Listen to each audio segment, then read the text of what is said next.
The New York Mets were linked to Michael King in free agency, but that dream is now dead. King goes back to the Padres, and the Mets go back to the drawing board.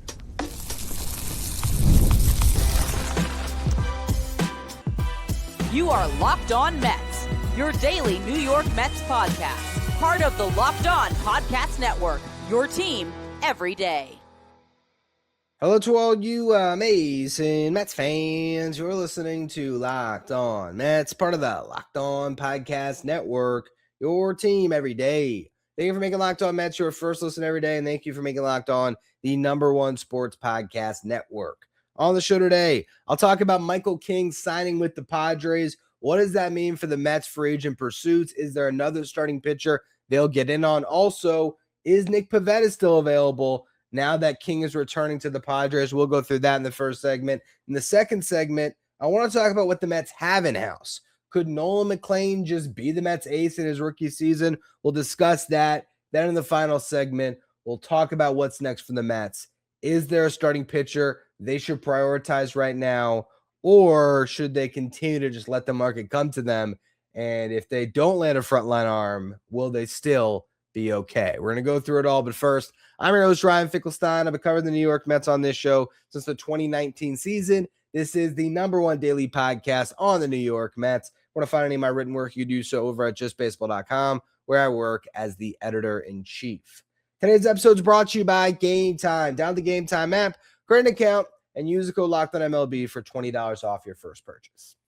So Michael King was one of the few free agent starting pitchers the New York Mets were linked to because he was the top starting pitcher on the market that could be had on a short-term deal. Jeff Passan published a notes column on Thursday morning. He said the Mets will, quote, gladly spend on one of the top starting pitchers if the years are short. Michael King signs a 3-year, $75 million deal with the San Diego Padres. That checks in about $9 million more than I predicted over at justbaseball.com. I had him at 3 years, $66 million. I will say he ultimately gets $22 million, which was the AAV I thought he would get in this first year. But the Padres really incentivized him by giving him a couple of super friendly player options on the back end. So this is a contract for the Padres that really maximizes their financial flexibility for the upcoming season and puts a strain on them, and Michael King is not good. But they're making a bet that Michael King will be good and he'll opt out, and they'll be out of the remaining $58 million of this $75 million deal. But here's the breakdown. He gets a $12 million signing bonus right now, $5 million in salary for the 2026 season, and then he gets a $5 million buyout on his player option for $28 million in 2027. So that's how you get to the 1-year guarantee of $22 million. If he opts in, you take the $17 million he's making on the signing bonus and the salary in year 1. You combine it with the $28 million that he'd be getting in year 2. You get to $45 million on a 2-year. And if it all vests and he just stays with the Padres for all 3 years, or they dump him in a trade next year, whatever it is, he will get $30 million in that final year, which will push the total contract to that $75 million. For the Mets, that would be a tough contract to sign just because you're assuming all of the risk on the back end. I think if the Mets had offered Michael King 3 years, $75 million, wouldn't have been outside the realm of possibilities. But I feel like it would have been 1 opt-out potentially, not 2. And I don't think they would have structured it this way, needing so much cash in the first year. I think, if anything, they maybe could have enticed Michael King by giving him more of a commitment on the front end to get him to sign. But ultimately, whatever their offer was, it wasn't enough to convince King to move away from a place that is clearly comfortable. And he goes back to San Diego, where he had that great season in 2024. And if he was going into free agency off of that season, Michael King doubles this contract pretty easily and probably could have gotten somewhere closer to what Dylan Cease got, which was over $200 million on a 7-year deal. So this was a really good signing by the Padres, a guy at the Mets were absolutely in on. And it's unfortunate because if they really are sticking in that ballpark of short term for these guys, you look at the market, there's 4 more starting pitchers that I think you could say would slot into the front of the Mets rotation. Guys that are better than Clay Holmes, for example. You got Framber Valdez, you got Zach Gallen, you got Ranger Suarez, and you got Tatsuya Imai. Now, if the Mets are not going long-term, I don't think they get Imai. I think he's going to get a 5-year deal at least. Ranger Suarez seems to be in line for a 5-year deal. Framber Valdez, you would think would be in line for a 5-year deal. Zach Gallen is the one that could sign shorter term, and so maybe that ends up being the pivot for the Mets. But there's been absolutely no linking to Zach Gallen this offseason. Doesn't necessarily mean the Mets aren't in, because they don't always make their interest public. Sometimes the guys that they aren't reportedly attached to, you're almost more likely to sign. We had no idea they were in on Jorge Polanco, and they pulled off that signing. We had no idea they were in on Luke Weaver. They pulled off that signing. We did have some sense of an idea they might be in on Devin Williams, but again, you don't know exactly what the Mets are thinking right now. The one interesting thing about this, too, is I think it does keep Nick Pivetta in play. Maybe the Padres still believe they will trade Pivetta, and maybe they even think they're going to trade an Adrian Morejon, which could be a package that the Mets could target here. And that's $25 million basically in salary. So if they think that they're going into this season trying to keep payroll where it's at, they could believe that they're going to send $25 million out anyway. And that's the difference right here. And in fact, I mean, even just Pivetta and King, with Michael King only getting $17 million for this upcoming season, with that buyout coming either way, but you don't have to pay that buyout until after the season. That right there, money-wise, is sort of a near match. I mean, if anything, you're clearing a little extra money by trading Pivetta. So I do think Pivetta is still on the table, and he's a nice option for the Mets. Would I believe that Nick Pivetta is the ace of the Mets for the upcoming season if a trade was made? I don't know if I would go there. I still think Nolan McLean is a better pitcher potentially than Nick Pivetta. So it's not getting the ace that we thought the Mets would go out and get. But as we'll talk about more in the next segment, maybe they don't have to get that ace. Maybe Nolan McLean's so good, you just have to get a number 2 starter. I think Nick Pivetta can be that. When it comes to the other guys, we'll talk the mid-tier starters later, but there's still the trade market. You still have the opportunity to trade a bunch to get Freddy Peralta or Tarik Skubal. Joe Ryan is reportedly off the market, but I'll believe that when he is starting for the Twins at opening day. You have Sandy Alcantara, Edward Cabrera, Mackenzie Gore on the trade market, but all those guys are in division, so tough trades to pull off. We'll see what the Mets do here, but right now, one of their best options just fell off, and so you're left with fewer options in free agency and a trade market where it seems like the cost of acquisition is very steep for these top arms, which leads me to wonder if Nolan McLean ultimately is the Mets ace in 2026. We're going to talk about that more here in just a minute. Today's episode is brought to you by Game Time. The World Cup is coming to North America for the first time since 1994. And for the first time ever, there's going to be 48 teams competing. It is going to be massive. But let's be honest, getting tickets, that's usually the hardest part. That's why Game Time is so clutch. The app is finally giving fans a real advantage when it comes to snagging seats. With Game Time, you can track price drops in real time and get alerts when great seats open up. You can buy tickets the moment they hit the app. It puts the power back in your hands and makes going to the World Cup a realistic outcome instead of impossible. Pick a game, tap a section, have your tickets locked in within minutes. No confusion, no hunting through the fine print, and prices include fees up front, which I love because you're not going to get that last second surprise at checkout. Take the guesswork out of buying your World Cup tickets with Game Time. Every match, every concert, every event, use Game Time. Down the Game Time app. Create an account, use the code LOCKEDONMLB for $20 off your first purchase. Terms apply. Again, down the app, make an account, use that code LOCKEDONMLB for $20 off. Swipe, tap, ticket, go. Game Time. If you're watching on YouTube, do me a favor and hit that subscribe button. Help us get closer to our next goal of 16,000 subscribers.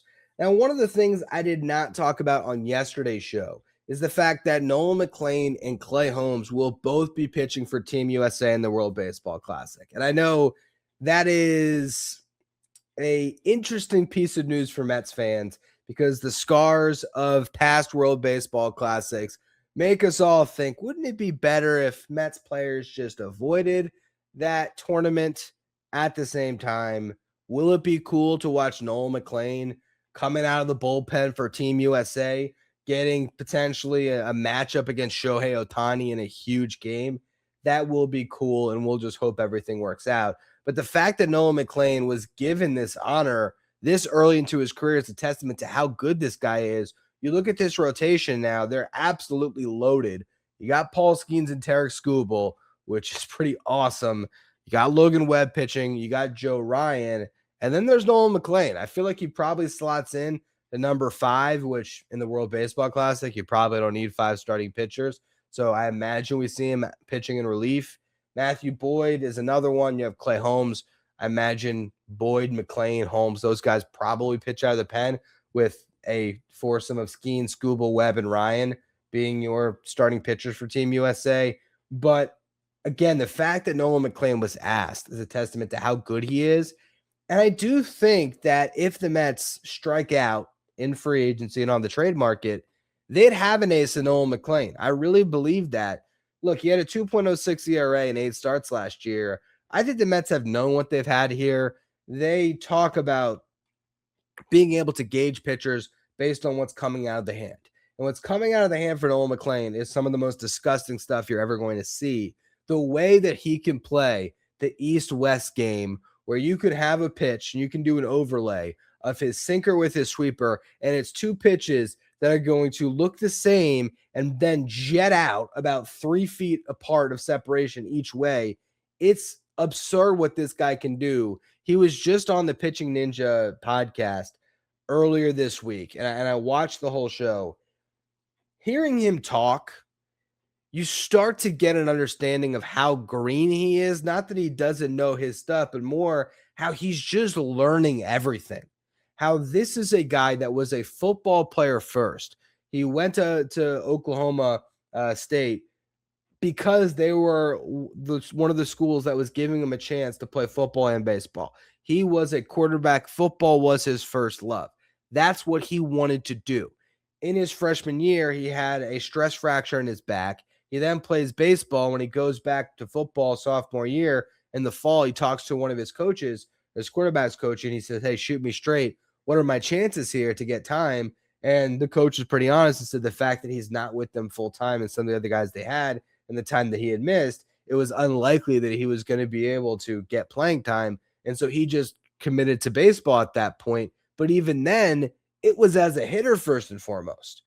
You know, he talked about how he picked up some, like how he first understood spin from facing it as a hitter rather than what he was doing. He, was told that he spun the ball really well when he was going through the high school, showcase circuit, but he didn't really know what it meant. And still, it just seems like a kid that just turned that page to being a pitcher at the end of the 2024 season. This was his first full season just as a pitcher, and he really has taken to it, and he's just scratching the surface of what he can become. He was talking about the mentality of football to baseball and how being a starting pitcher is sort of similar to preparing as a quarterback, where you have your one matchup that week, and that's what you're prepping for, and you're getting yourself mentally ready for it. I think this is a guy that's going to go out next year, and he is going to attack each matchup that he has, and he is going to be giving the Mets quality starts and a lot of innings because he just has such good stuff and such a mentality to want to pitch deep into games, to want to be that horse for the Mets. He is such a competitor. I really think that Nolan McLean can be your ace and you're fine. I know I have been one that said the Mets, if they are handing the ball to Nolan McLean on opening day, they didn't do enough because they should get a starting pitcher that takes the pressure off McLean. And while I still see value, of course, in trading for Freddy Peralta, I've been campaigning for that on this show for 3 years now. Well, I have also recently taken to the idea of signing Framber Valdez because he's a ground ball pitcher. I think would look great in front of Marcus Semien and Francisco Lindor. Even with that, I can also say, look, Nolan McLean could be better than Freddy Peralta next year. Nolan McLean could be better than Framber Valdez next year. It's great to have another guy that can sort of lead the way, and I think the Mets should still be in those markets. But if the price for Freddy Peralta is Jonah Tong, I'm not giving up all the control of what could be a frontline starter in Jonah Tong for Freddy Peralta. Now, if it's Freddy Peralta and Trevor McGill, and you get a little bit of a wink that Freddy Peralta is open to an extension, I can talk myself into giving up the future of Jonah Tong for Freddy Peralta, but I'm not eager to do it. I'm not eager to give Framber Valdez a 6-year deal. And so if those things become, too pricey to get in on, maybe it is the pivot to Nick Pivetta, because the cost of acquisition makes more sense when you have a contract with Pivetta that is not team friendly, that I don't think is going to get all these top prospects, as Jim Duquette mocked one of the worst trades you'll ever see on SNY for Nick Pivetta, as if the guy was on a 3-year deal without any opt-outs. But no, it's a contract that incentivizes the player to either hit free agency or to have pillows in case he's not good. So that's an acquisition the Mets can make where, yeah, maybe you can pull it off, just trading Kodai Senga with cash and giving up a position player that is excess on your roster. Maybe those are trades that you can make where it doesn't cost the arm and a leg, like a Pablo Lopez, where that's a salary the Twins are happy to move off of, and maybe they're fine taking a flyer on Senga with that type of a situation where the Mets are eating cash, whatever it is. There's moves that can be made still, and I'm not going to just completely rule out the top of the market, but I don't think that you have to get a pitcher better than Nolan McLean, because I don't know how many pitchers will be better than Nolan McLean this upcoming season. I'm all in on him being a frontline starter, and I think the Mets are also all in on the idea that Jonah Tong could become a frontline starter, and you don't necessarily want to part with him. There was some videos that came out with the Christmas event that the Mets have done forever, where somebody's Santa Claus and there's the elves. And this year, Clay Holmes was Santa, and the elves were Jonah Tong, Nolan McLean, and Brandon Sproat. And one thing that struck me, when those kids are talking about being a Met, they still have that passion and affinity for the franchise that only comes with homegrown players. And after everything that happened with Pete Alonso and Edwin Diaz, part of me just loves seeing Jonah Tong talk about how much he loves being a Met. And there's value in that should not be discarded just at the first sign of getting that, what you think is the ace, who's a rental in Freddy Peralta or in Tarik Skubal, because the fan base is dead set on needing an ace. Like, I don't think that the Mets, what we've seen so far this offseason, they're not going to cower to fan pressure. They're going to do what they think is best. And I don't believe that they think their rotation is in as dire straits as the fan base does, because I think the Mets know what they have in Nolan McLean, and they think it's an ace. And I think they look at Clay Holmes and David Peterson, and they think those are a couple guys that can be middle of the rotation starters for them. And I bet they're looking at Sean Manaea and they're thinking, he could be our 2 next year. He could bounce back, or he can at least be a back-end starter for us at worst. And then there's the Senga upside play, and then there's Tong and Sproat that are in the mix along with Christian Scott that give you that further depth, where I don't think this is a team that is currently in the mindset that they need to get an ace. They want one. They want a frontline starter. I think they absolutely want to get an arm that can slot into the top half of their rotation that they feel really good about. But if the prices are too steep, maybe they'll shop in the middle tier. And Jeff Passan talked about this in his notes section. He said among those teams that are most aggressive in the mid-tier pursuit, according to sources, you have the White Sox, the Orioles, the Angels, the Nationals, the Mets, the Padres, and the Diamondbacks. The Mets are engaged in every market, and it might just come to a point where they decide to get an innings eater in that mid-tier and trust that the upside that they want in their rotation is going to come between their youth movement and hoping for a bounce back on the two guys that have been the Mets ace in recent years, Senga and Manaea. I want to talk about that more a little bit. What does that mid-tier free agency look like? Or should the Mets still try to get a guy like Framber? We're going to go through it all here to close out the show in just a minute. Today's episode is brought to you by FanDuel. NFL Sundays move fast, one big play, and suddenly everything feels different. That's what makes live betting with FanDuel so exciting. You're not just watching the game, you're reacting to it in real time.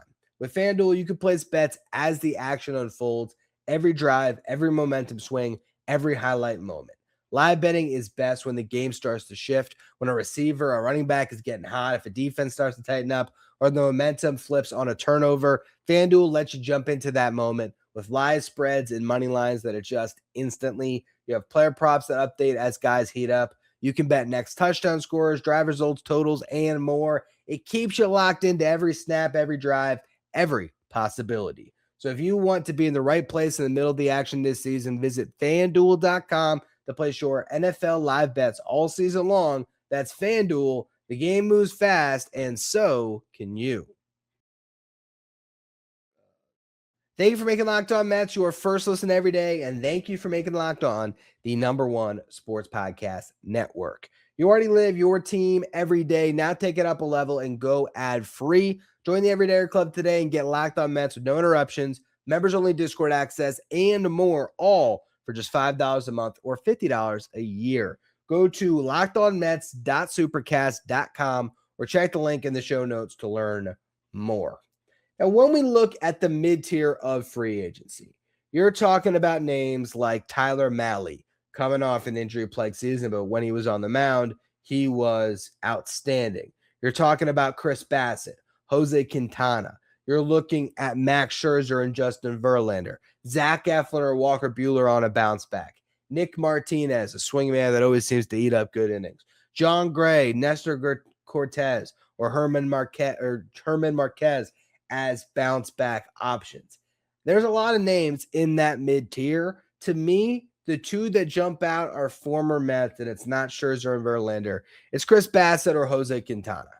Chris Bassett last season pitched to a 3.96 ERA and 170 1/3 innings pitched. He has made every start now for a couple of years and just been as consistent of an innings eater as we've had in Major League Baseball when it comes to a middle-of-the-rotation starter. In the playoffs, he was not in the starting rotation for the Blue Jays, wasn't even rostered early on, but he was great out of the bullpen in the ALCS and the World Series, took the ball 7 times, allowed just 3 hits and 1 run, and 8 2/3 innings pitched. And for me, that showcase as a reliever is one of the reasons why I would be all in on a Chris Bassett reunion. If you can get Chris Bassett and slot him into the back end of your rotation, you know that every 5th day you're going to get a guy that's going to compete and is going to get you into the 5th inning. And a lot of times he might get you well past that. Then if everything starts to break right for your rotation and Jonah Tong is making big time starts for you and Brandon Sproat looks great, Nolan McLean is a runaway rookie of the year, and you have all of this youth movement, and maybe Sean Manaea or Kodai Senga has gotten back into a good rhythm. If you get to a point where there's 5 better starting pitchers than Chris Bassett, you can slide him into the bullpen, and he can help you out in a major way in that regard. I think there'd probably be a little bit of an appetite for Chris Bassett to go back to Toronto, even pitching out of the bullpen, just because of how much success that team had and wanted to be part of it. But they have already gotten so many arms with Dylan Cease, having Gossman and Trey Savage. They also went out and they got Cody Ponce as a back-end starter. They're still trying to move Jose Barrios to clear his salary and clear him from the roster. I don't know if they really have the appetite to bring Bassett back. And then Bassett's probably looking for a situation where he can be comfortable and try to win. And if the Mets can convince him of their ability to win a World Series, and I don't think you have to make too tough of a sell there when you still have Juan Soto and Francisco Lindor, and who knows what other moves the Mets might make. I think Bassett does make sense, as does Quintana.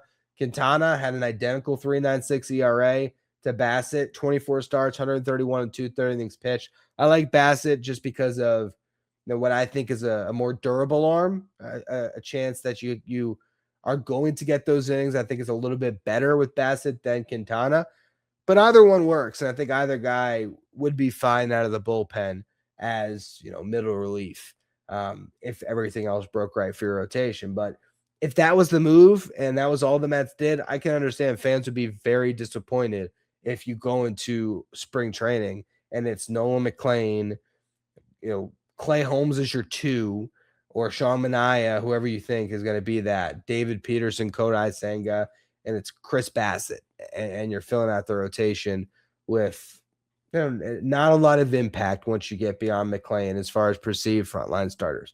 I think Clay Holmes has a chance to be a really good number 3 this year. I think there's a chance you get one of Manaea or Senga to bounce back, and I wouldn't be shocked if another one of the young pitchers was able to make a playoff start, but I still see the value in acquiring a top starting pitcher as much as I'll justify how things look and what McLean can bring to this rotation if they do completely strike out when it comes to adding a frontline starter. But to me, with where the Mets are at, just push the chips forward to get Freddy Peralta, or if not, if you want to take that best trade package and use it to address your outfield and get a Jarren Duran, as we've talked about, I'm still all in on the idea of Framber Valdez, and I do think that you could get him on a 3-year deal. You just got to give him the Alex Bregman contract. I think the Mets should be offering him the Bregman contract right now. And for those of you who aren't familiar with the Alex Bregman contract is, Bregman got 3 years, $120 million from the Red Sox last year, but there was heavy deferrals. Half the contract was deferred, and that took the present day value from $120 million to just over $90 million. His AAV for the luxury tax checked in a little over $31 million per. So that was the price tag for Framber Valdez, and it really was more 3 for even, we'll call it $95 million for the Mets rather than 5 for $150. I think they can get themselves to that number. And for Framber, you put opt-outs in there, he could always hit the market again if he has a good season. But he's getting $40 million ultimately. It's just a lot of it's deferred. But you're still signing a $120 million deal where you're getting guaranteed that much money. And I think that's a win-win situation where Framber gets to go to a good situation. He gets a big, big number. If he opts out, the Mets take that money and they move it over to Tarik Skubal next offseason or Freddy Peralta in free agency. So I think that's definitely on the table as an option. I think one thing we have to account for when it comes to the Mets moving forward, if a player's Dominican, you have a better chance of landing them because you have Juan Soto. Juan Soto is a top recruiter for Team Dominican Republic for the World Baseball Classic, and he's going to be recruiting more Dominican players to the Mets. They just were able to poach one of the top international free agents. Let me get the name here. It's the number 2 international free agent of the class, Wandy Asijin. I'm definitely pronouncing that last name wrong, but Wandy is a 16-year-old shortstop prospect. He had opted out of what was going to be a contract with the Yankees because one of their international scouts left or was let go, and so that put him back on the market. He ends up signing for less to come to the Mets. Left-handed hitter. If he's a shortstop, that just means he's a good athlete. Who knows exactly where he'll be once he gets through his development, but he's already produced contact rates. His average exit velocity, but his max exit velocity is already 110 plus at 16 years old. And he's another fellow Dominican player. And so I wouldn't be shocked if Juan Soto's presence is helping the Mets internationally as well. But the fact that Framber Valdez is the Dominican-born pitcher, I think that that's the type of acquisition where Juan Soto can get on the phone and maybe try to convince Framber that the Mets are the place to go. And that's a dog that, to me, you want at the top of your rotation. I know there's been a lot to be made out of the cross-up that he had with his catcher during the season.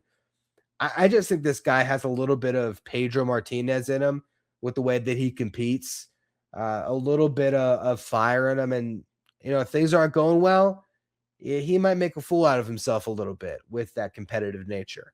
But to me, that's the type of guy that can show your rotation the way in October, that has all the experience in the world. And that's still where I would be looking right now. I would rather hold on to my prospects to either address the outfield, because Cody Bellinger apparently wants 8 years and Kyle Tucker wants 8+ years, which if they get those years, the Mets are out on both of those guys, in my opinion. So then you're talking about who to fill out that outfield. All of a sudden, you're running into options in free agency that aren't that much better than just keeping Jeff McNeil. So maybe you need to use that prospect package to go out and get Jaron Duran. Or maybe you are taking the flyer on Luis Robert, who I believe is another Dominican-born player. Or maybe it's Byron Buxton. I don't know what's still on the market, but maybe if you have to make a trade to address your lineup, you can avoid making a trade for your rotation and you can side Framber. To me, it makes all the sense in the world, but who knows which direction the Mets are going to go here. I do believe they have an ace in Nolan McLean, but I also think they should be getting some guys that they can count on to give them innings, if nothing else.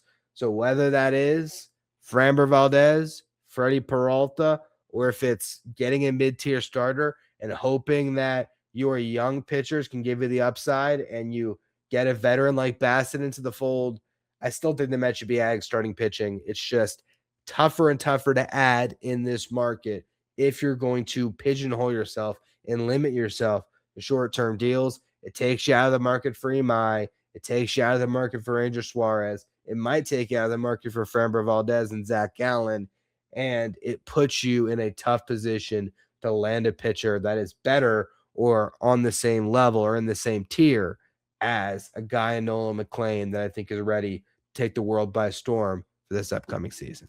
Anyway, that's going to be all for this edition of Locked On Mets. I'm only going to be home here for a couple more days before I fly out to Chicago for the holidays. So I'm planning on giving you shows every single day until I leave, and I'll still be doing audio only once I do. I imagine we still will be getting plenty of MLB news coming up here as people are going to be working through the weekend before we get to the holidays, where there might be a little bit of a lull once we get to the middle of next week. So there's going to be some big things to discuss. Munetaka Murakami, his deadline to sign is Monday at 5 p.m. I would not entirely rule out the possibility that the Mets get in there, especially if it is a shorter-term deal. So there's things that we'll be discussing, and I appreciate all of you who will continue to tune into the show. Make sure you subscribe if you're watching on YouTube. If you're following, if you're listening on one of your podcast feeds, follow, rate, and review wherever you get your podcasts. Thank you for making Locked On Mets your first listen every day. And thank you for making Locked On the #1 sports podcast network.